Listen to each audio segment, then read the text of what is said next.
In an orchestra, a group creates the music. You have many individual musicians who are very talented in their own skills.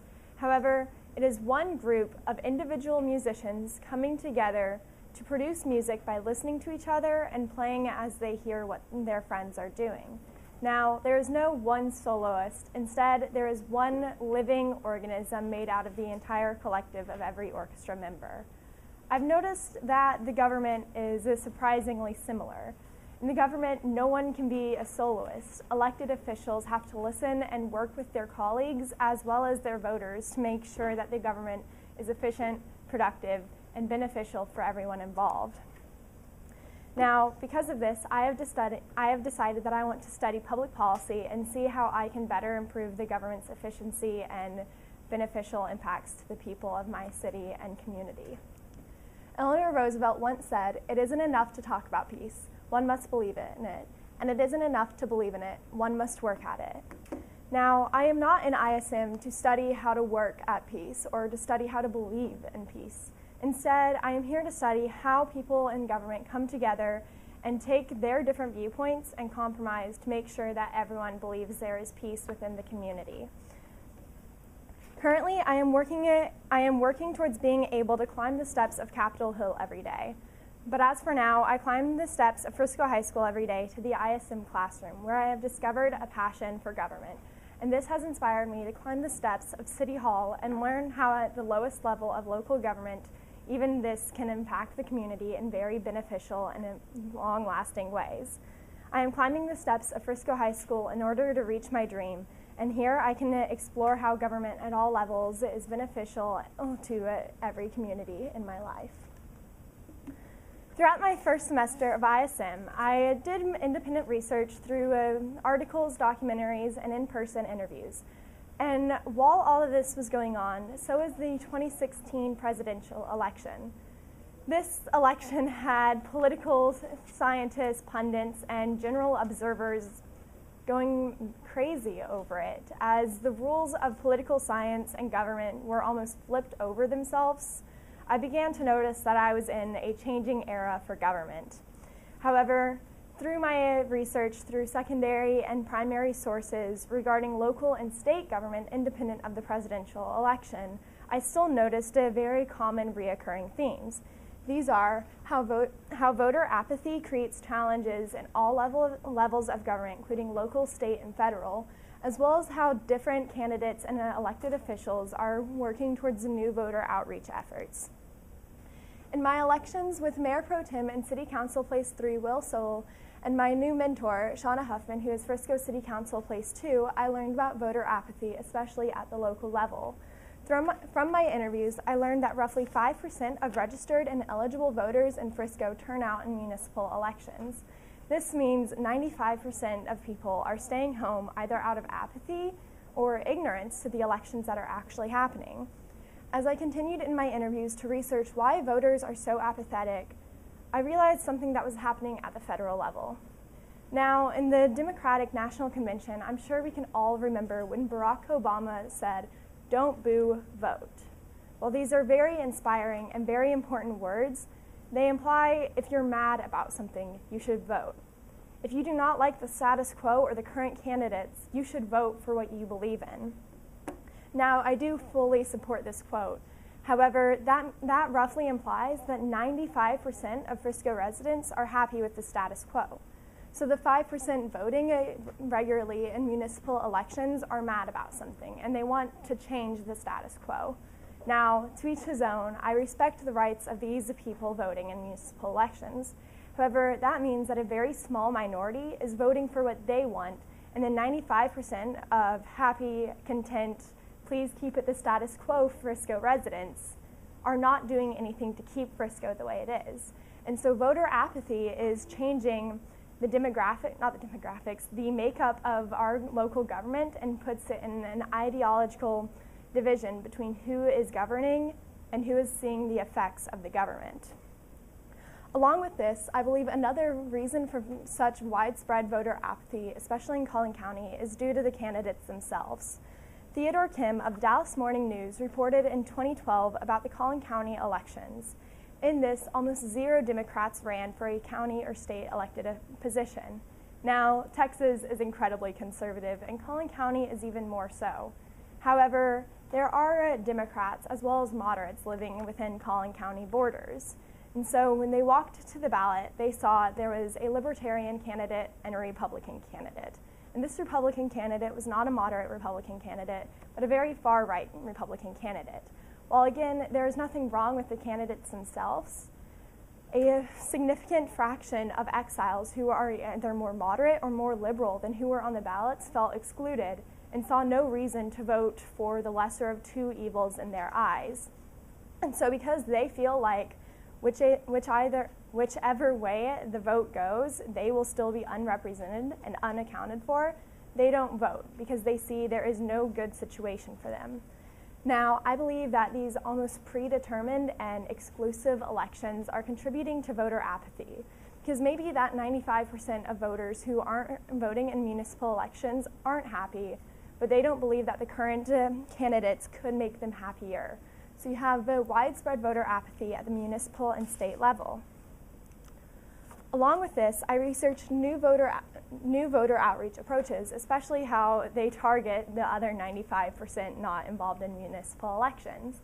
To make sure that Frisco residents felt involved, Jason Jenkins, Deputy Chief of Police of the Services Bureau, has begun a community liaison program.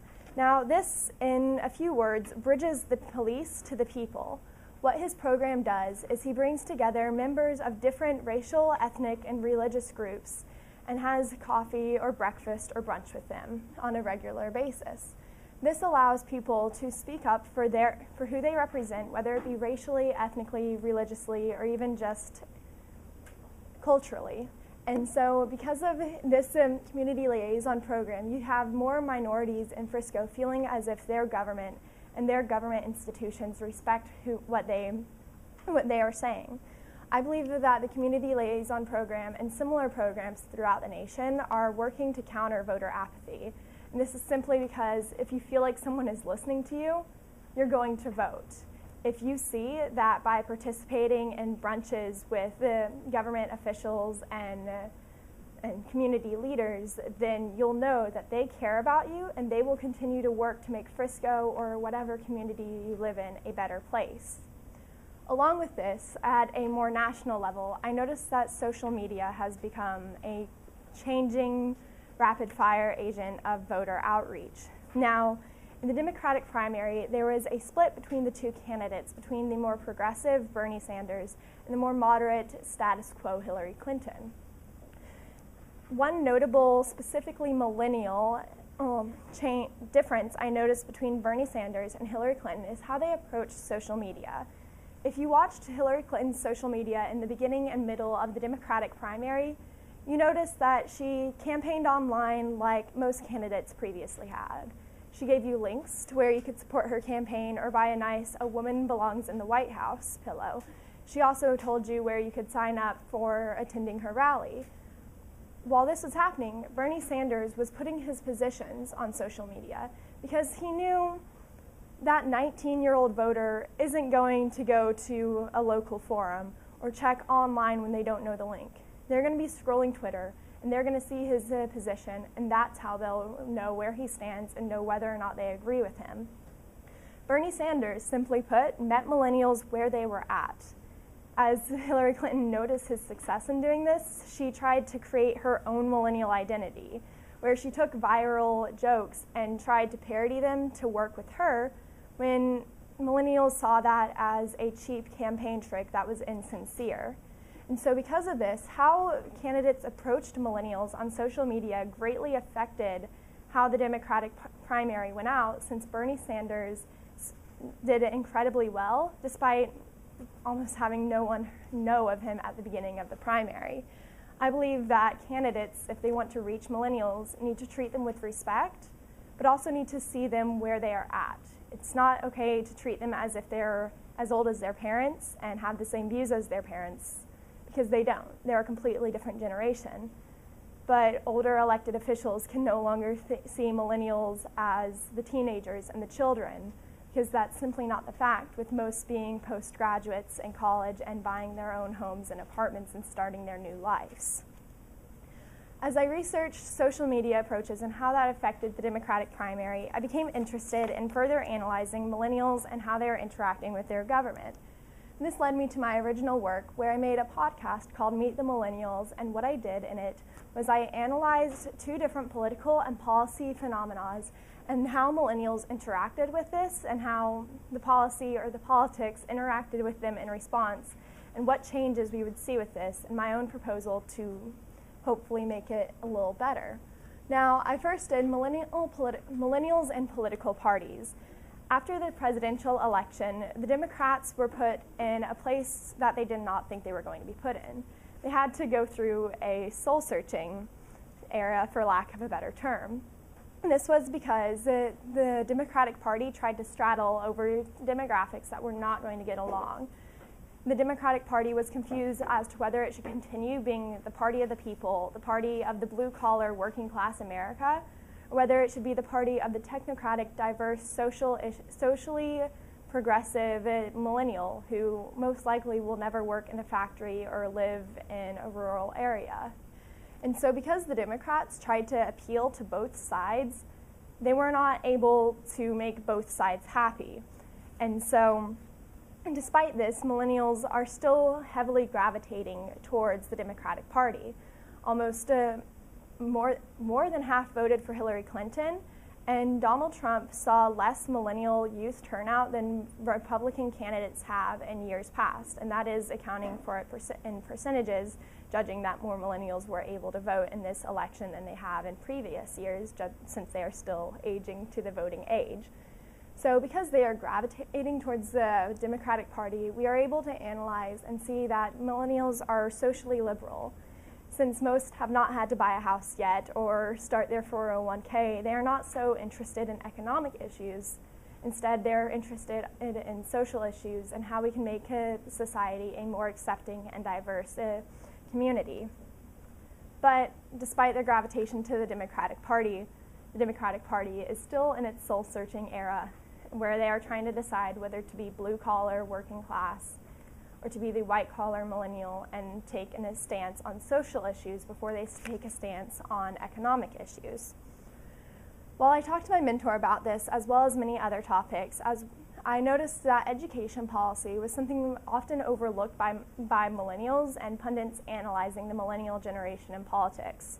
However, as I began to notice the liking of social issues before economic issues, I realized that education policy put millennials in a very influential place that many people are overlooking. A study by the Federalist says that 43% of millennials would choose a private school over a public school, and that other 47% is not going to a public school, but rather it is split between public schools, charter schools, and homeschooling. So it is safe to say that a significant majority of millennials who have school-aged children or almost school-aged children are turning away from the public school system, and in fact, taking money away from the public school system when using vouchers and educational savings accounts. However, while they do support school choice in their economic actions, most millennials are voting for Democrats who normally support funding for public schools. Now, I believe this is a simple disparity between the want of social issue change before economic issue change.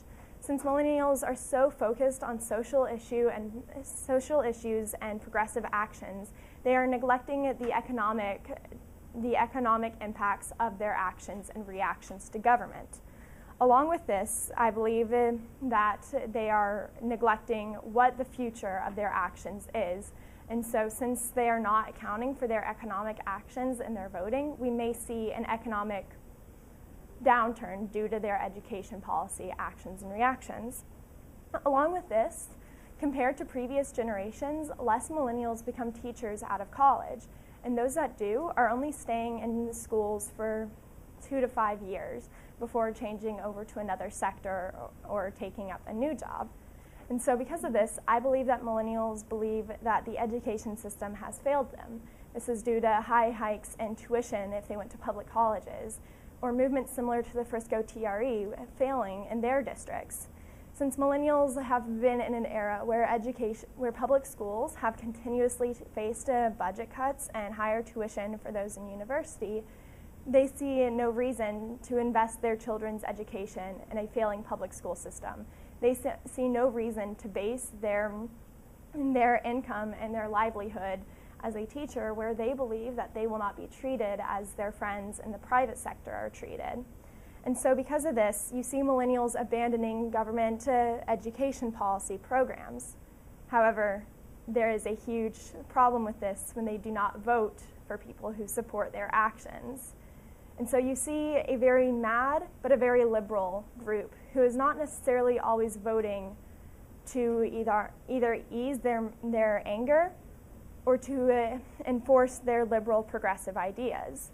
And so because of this, the disparity within the millennial generation, I believe, is putting elected officials in almost a standstill, where they don't know whether to help them advance their social issue policies or whether to continue tailoring to their education policy actions and promote school choice, even though that does not have the social issue change that they want. And this, I believe, has put elected officials and millennials in a corner where they cannot get along with each other and they cannot appease one another and continue to make the government run peacefully and in a sense where it benefits everyone involved. I would like to conclude by saying that through millennial research, I have realized that the government at the moment is an orchestra that's a little out of tune. While some sections of the government have properly tuned and are listening to their section members, not every section, whether it be elected officials and the millennial generation, are actually listening to each other and wanting to work together and play off of what each other is doing. I believe that through ISM and through my future research and work with my mentor, I can help bridge the gap between millennials and elected officials at the local and state levels so that we can see progress, whether it be in social issues or economic issues. That way the government can produce a harmonious symphony. Thank you.